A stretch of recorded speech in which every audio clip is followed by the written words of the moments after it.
और अक्सर हम कहानियां बच्चों को सुनाते हो, कहते हैं बहलोल दीवाना।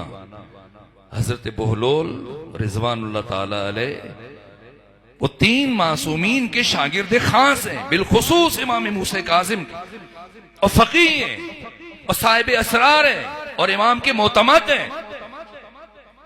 ये बरजस्ता तरीन शख्सियत, इमाम के करीबी तरीन, इमाम के शागिर और अपने जमाने के आरिफ एक मर्तबा एक मकाम पर बैठे थे और शेख जुनैद बगदादी वहां से गुजर रहा था और उसके पीछे उसके 20 शागिर्द जा रहे थे। तो इन्होंने खड़े होकर निदा दी, बहलोल ने कहा, जुनैद कहां जा रहे हो? कहा, ये अपने शागिर्दों को लेके जा रहा हूं। किधर जा रहे हो?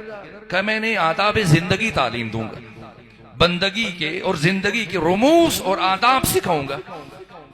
तो बहलोल ने शेख जुनैद बगदादी से पूछा, खुद को भी कुछ आता है या इन्हें सिखाओगे? कि ये कैसे मुमकिन है कि मुझे ना पता हो, इनको सिखाऊं? तो कहा, आओ मुझे भी तो कुछ पता चले, मुझे भी तो बताओ आदाब जिंदगी। क्या बताऊं आपको आदाब जिंदगी में से?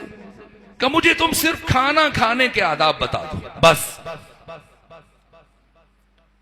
तो शागिर्दों को अब गुस्सा आ रहा है कि हमारे इतने बड़े मुर्शिद और मुअल्लिम और उस्ताद को इस तरह से शर्मिंदा कर रहे हैं। लेकिन उन्होंने ताकीद की कि मैं बात करूंगा बहलोल से, तुम खामोश। क्या बताऊं? कहा, मुझे तुम खाना खाने के आदाब बता दो।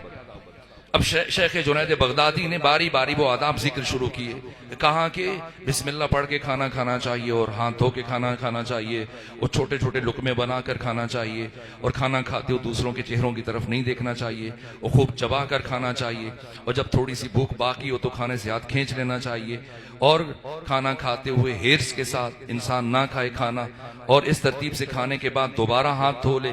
खाने से पहले जब हाथ धोए तो खुश्क ना करे और खाने के बाद जब हाथ धोए तो हाथों को खुश्क कर लेना चाहिए और खाना खाने के बाद अल्लाह का शुक्र अदा करना चाहिए। सारे बयान किए। बहलोल ने पूछा, कोई और अदब जो रह गया हो? का नहीं, बस यही है। का ताज्जुब है, तुम इन्हें आदाब जिंदगी सिखा रहे हो और खुद तुम्हें खाना खाने का इब्तिदाई अदब भी मालूम नहीं है।